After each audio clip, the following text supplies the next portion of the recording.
MultiGreen, building attainable, sustainable, and tech-enabled multifamily real estate through impact investing. Welcome to the MultiGreen podcast.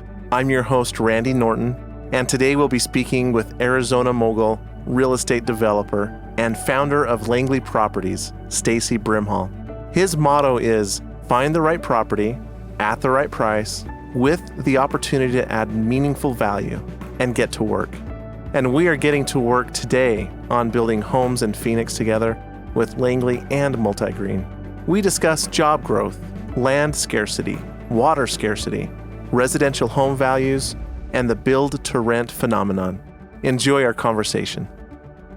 Stacy Brimhall, the owner of Langley Properties, thank you so much for being with us today on the MultiGreen podcast. Pleasure. Thank you, Randy. Thank you, Stacy, for being here. We, over the years, have traveled the corridor of everything north and south and east and west in the Phoenix Valley. And you have educated me on the land scarcity there in the Phoenix Valley. Can you explain to our listeners what really is happening there with the land in Phoenix? Yeah, sure, Randy. It's kind of a hard thing to explain unless you've grown up in it. I'm fifth generation Arizonan. And so, I grew up with just being taught this from kind of not that I'm too old for car seats when I was a kid, even seat belts, but from the back seat of the car to present, just grew up understanding this land scarcity.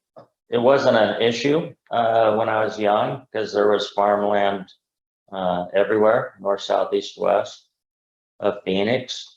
But now, 2022, there's a big land scarcity. All of our children are now adults, our youngest being 21. As we raised our kids, we really didn't not necessarily want to hide wealth, but we didn't really want to have them feel like they were entitled. And the nice thing about land and owning land and these farms and these ranches, we would buy them in the path of growth. But as the kids grew up and would work on them and so forth, it wasn't like them looking at a big tall office building and said, oh, my dad owns this, we must be rich. You drive to a farm or a ranch or whatever, and they look at that and they get a shovel and it's, oh, great, another day of work, So they never, in their youth, not equate it to wealth, which was great. But now that our baby's 21 and they're all adults now, and we're aging and eventually pass the torch, we wanted to figure a way to explain it to our children. Our oldest, Josh, understanding it very well as he works in the company, clear to our youngest, who doesn't really have a grasp of much of what Langley is, other than it owns a lot of land and Dad made me work on it in 110-degree weather. So anyway, we had a family meeting, and I tried to figure out, Randy, how best to explain this very question that you're asking to our family that has this big swath of little understanding to a lot of understanding. And so I did a study. Now, of course, it's just a Stacy study in a vacuum, so it may be completely wrong and meaningless, but bear with me just for a moment. I wanted the growth states, Texas, California, well, growth state, maybe not apply to California, but the states with big populations, California, Arizona, Sunbelt states. And I wanted to try to understand the other states' comparison, kind of an apples to apples comparison. And what I mean by that is Arizona has about 16% of it is private land. And so I want to know what the other states, other sunshine states on the west side of the United States, how that looks comparatively to Arizona. And then what the size of populations in those states and how that looks in comparison to each other. And so I studied out California's private land and then took the number of people in California, which at the time was about 42 million, and what that looks like, what 42 million people look like on that private land that California has. And the best way I decided to try to explain this to all my children was using wine glasses, 3 wine glasses, one California, one Texas, one Arizona. As I studied California and that ratio of private land with 42 million people sitting on it, what did that look like? And the cup looked like about 80% full, Randy, the 42 million people. What I didn't take out of that was, there's parts of that private land that people would never really want to live on, Death Valley, for example, but I didn't put any of that into the equation. Mm-hmm. But California looked like it was about 80% full. Texas, part of them joining the union was that everything's private land, basically. So you take Texas and then 27.5 million people, which was the population at the time, and what that wine glass looked like. That wine glass looked like about 20% full with 27 million people on it. And then I took Arizona. Arizona was 16% private land with 7.5 million people. And kind of the revealing thing that I saw in those 3 wine glasses is that Arizona was 16% private and 7.5 million people was at least 80% full as well. So very similar to California. And that was quite revealing to myself. And then of course to my kids, my daughter asked the question, Dad, should we, go buy land in Texas? And I'm like, no, I don't think we should buy land in Texas. Not that it's not a great place to buy land, but to buy and path the growth in Texas, it's not a constraint of private land. So what is a constraint is utility. So you need to know where that utility is or going and get out in front of that. And they're not going to share that information with someone from Arizona. So let's just stay in Arizona, and let the Texans do what they do, and which they do very, very well, obviously. I love that illustration. And I don't know the exact math, but maybe even Arizona is worse off than 80%. Even today, you have all of the job growth and net in-migration, all of the Californians moving to Arizona. It just seems to me that there might be a scarcity of land and water in Phoenix. How are you guys addressing the water situation in Phoenix? So the water is really, really interesting. Our forefathers and foremothers did a very, very good job. If you drive around Metro Phoenix or pretty much anywhere in Arizona, you'll go across these bridges and look down and just see sand and wonder why the bridge. But our foreparents, at a time when they could, they dammed up pretty much all of our running water. So we have a very good system of dams that are able to capture the sheet flow for the most part. We also have a large allocation of the Colorado. And then we also do, each municipality does, for the most part, does water recharge. But all that said, we're running into kind of the end of the track, if you will, and have to find new innovative ways to utilize water without going off the rails. And some places have already kind of started to go off the rails, where the Department of Water Resources, in order to develop here in Arizona, for a forced sale product, you have to have a 100-year water supply certificate. And in certain parts of Arizona, they stopped issuing those certificates. Now, that does not apply for rent. You don't have to have that certificate for rent, but you do for properties that are for sale. And so if you are a developer of for rent product, you're in a pretty good place to build in those areas where they can't build your traditional stick-built for sale product. There's definitely a shortage of land, and there's a shortage of water, creating scarcity. Let's dive into the demand drivers here. You have a lot of job growth and a lot of in-migration. Where is this coming from in the Phoenix Metroplex? So Randy, growing up, Arizona was known for basically what we call the 5 Cs: cattle, cotton, copper, climate, and citrus. And that's what we had going on. And so you can imagine it was a boom bust environment for, many, many years. You had a drop in the price of copper, and all of a sudden, 1/5 of your economy tanks. But over the years, Arizona became more and more diversified. One of the things that created that diversification was also the huge increase of innovation. And innovation required new types of environments.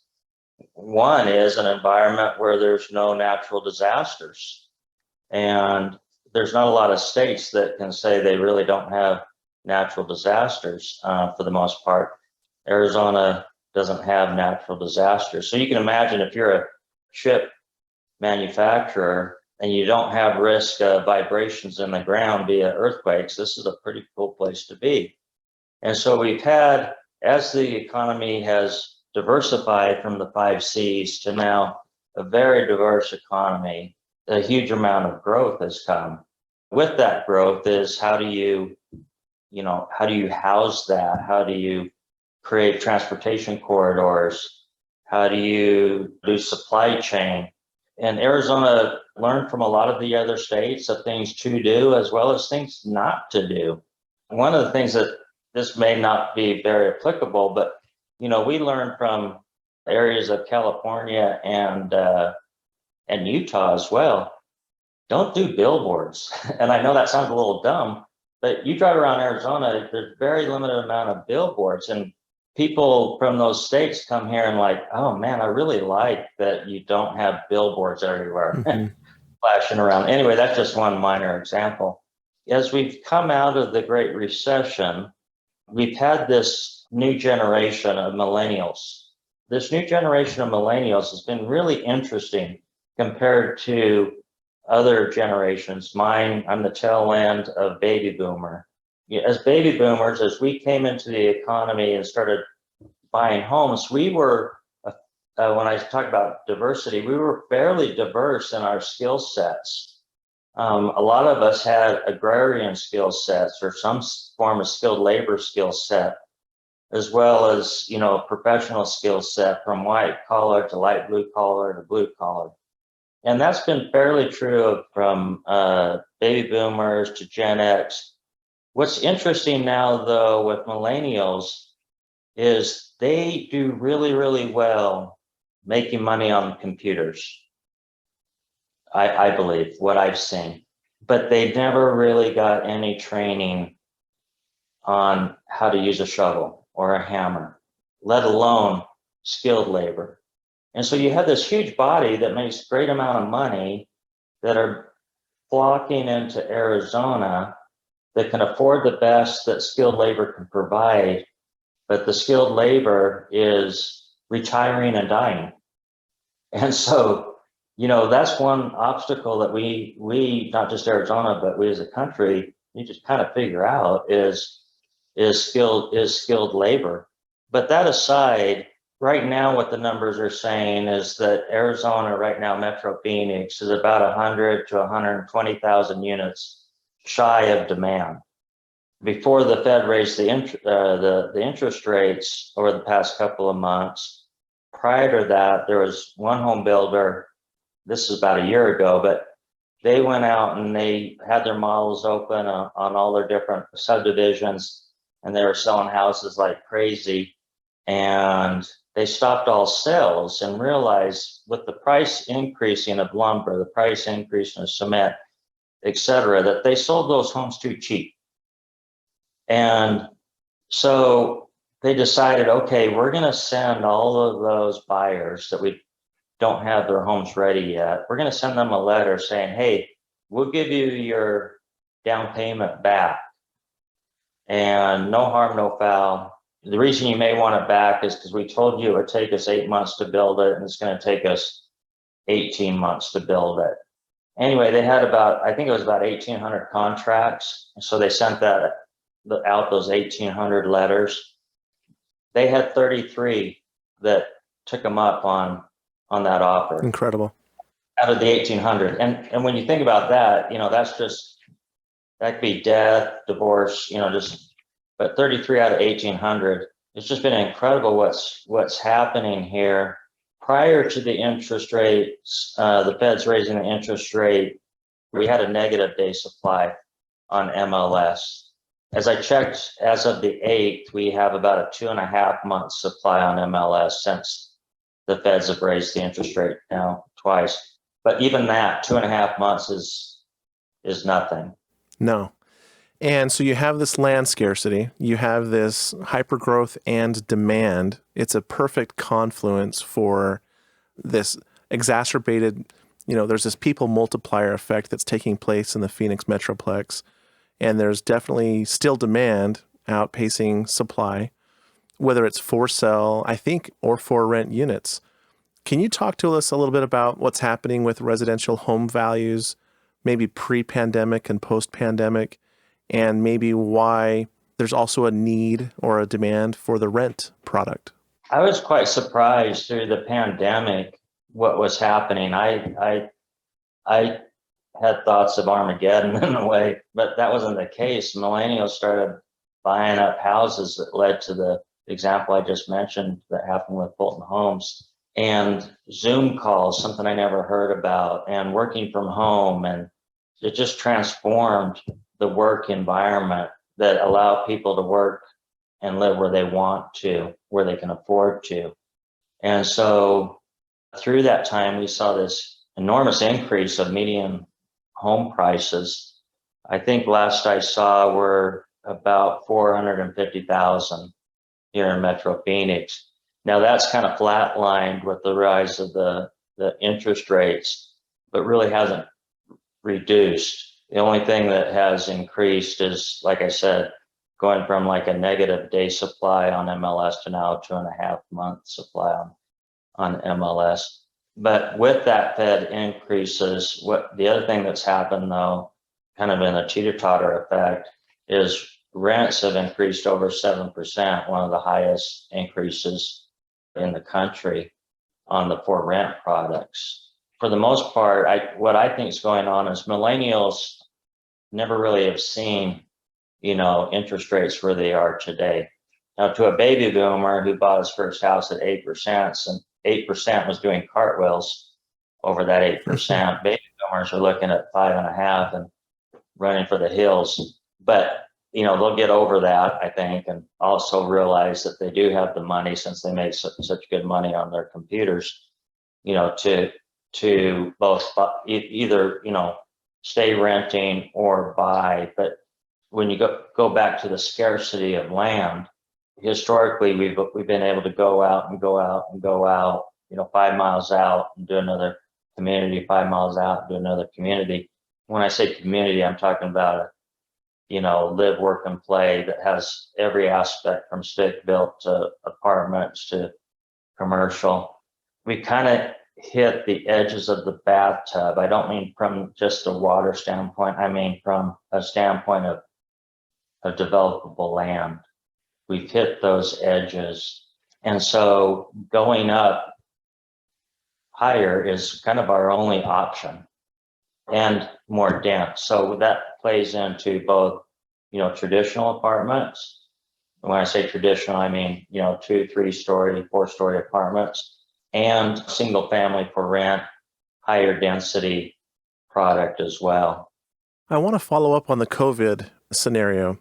It caused a lot of mental illness and mental health issues across the country and across the globe. You know a little bit about this. In fact, you wrote a book called Defeating Depression. Can you tell our listeners just a brief summary and overview of that, and maybe how that helped you get through COVID? Sure. So a long, long time ago, 1990, before any of you were born, I was a newlywed. My wife and I we were expecting our first. I felt like a baseball bat up against the head of depression, darkness I had never witnessed ever before, and I had no idea what it was. And within a short time frame, I was hospitalized. And then they came in the room and said, well, it's mental illness, it's depression. Man, I could not accept that.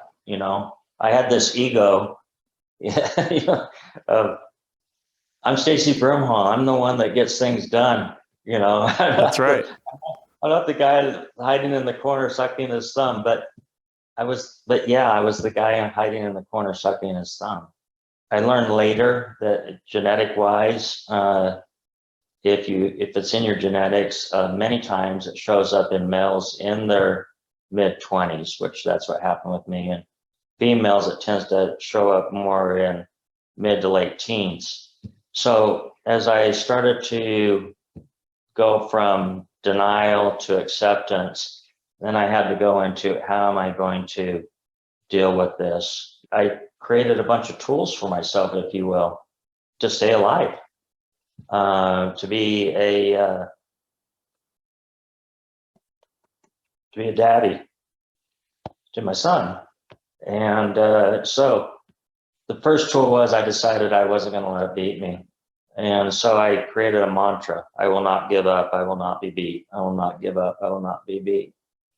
Mind you, 1990, I had a rain gutter cleaning business. My wife did the scheduling. I did the labor.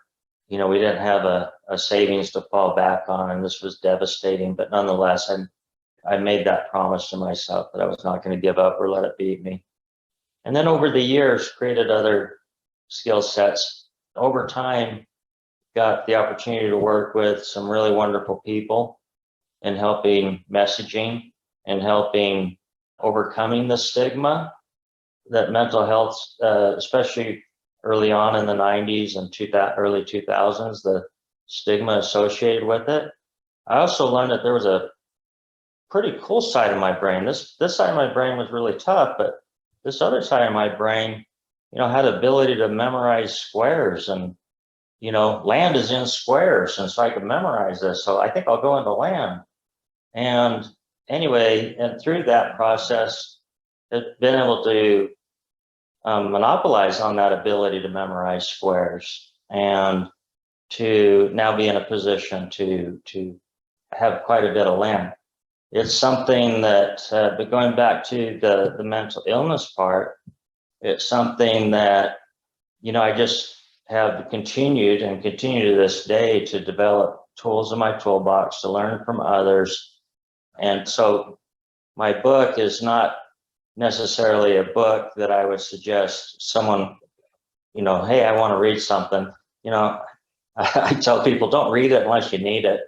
And it's not a book of the professionals write that are like 400 or 500 pages of case study, etc.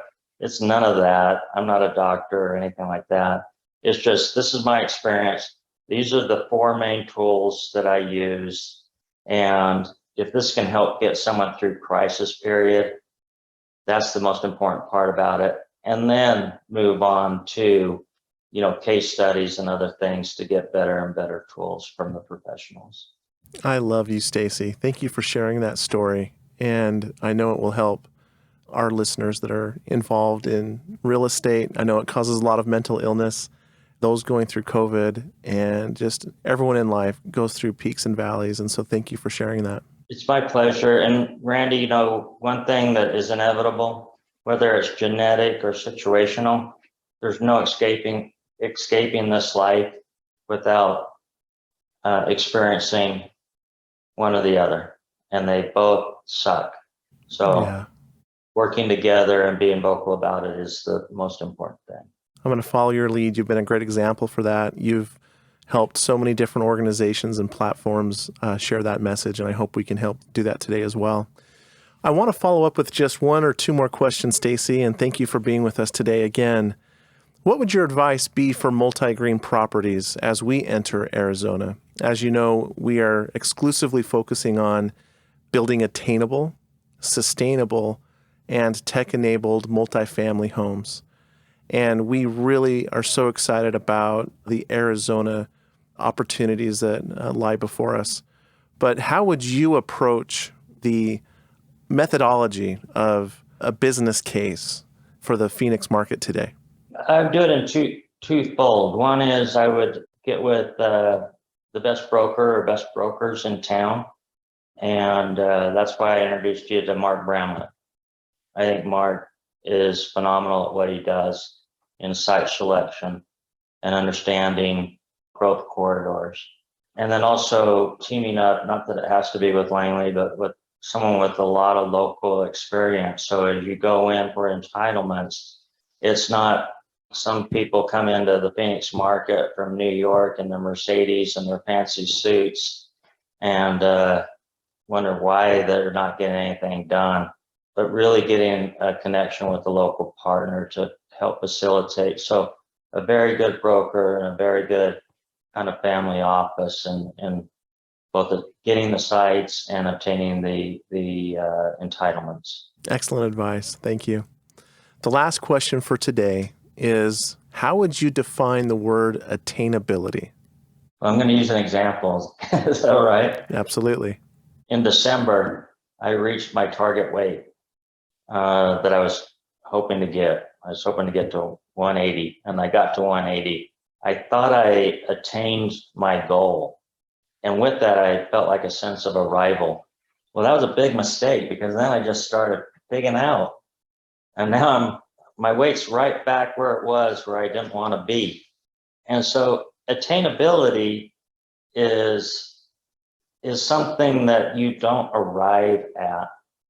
You continue to strive for. And so attainability is a continuous process of bettering yourself, bettering your product, and creating the best product out there for that time. Because things change. One friend of mine who is probably, and I'm not joking about this, probably considered one of the greatest minds on the planet. He graduated from Harvard at 13 years old. And he was helping our family trying to get our arms around COVID when it first came out. You know, should we get the shot? Shouldn't we get the shot? And he just said, Stace, you got to understand science and medicine. It's always evolving. It's never a place where you arrive. Now, doctors and scientists come out with a finding and they act as if this is the end all. This is it. This is everything. This is as if they're God, and this medicine is the cure all or whatever. And he said, but think about it, go back in history. You know, for many, many generations, science thought the world was flat. And then better science came, and better science came, and on and on and on. And he said the same is true with medicine. Out of the 3 million pages I had to memorize when I was 13 to graduate from Harvard Medical, probably only 30 pages of those 3 million still apply to today. So attainability is just continuous striving to better yourself and better your product. And that's what attracted me to MultiGreen. That's what MultiGreen has done and continues to do. It continues to evolve and do better and better and better with better and better product based on the best information we have for the time. That's an excellent definition. And with that, Stacy, we are going to wrap up this podcast and this case study for Arizona. We are so grateful to be working with you and to know you and the positive impact that you're making in your community. Thank you. Thank you, Randy. Thank you for listening. Join us as we build 40,000 attainable, sustainable, and tech-enabled multifamily homes by 2030. And if you like the content you're hearing, hit the subscribe button. Follow us at Think MultiGreen and sign up to learn more at www.multi.green.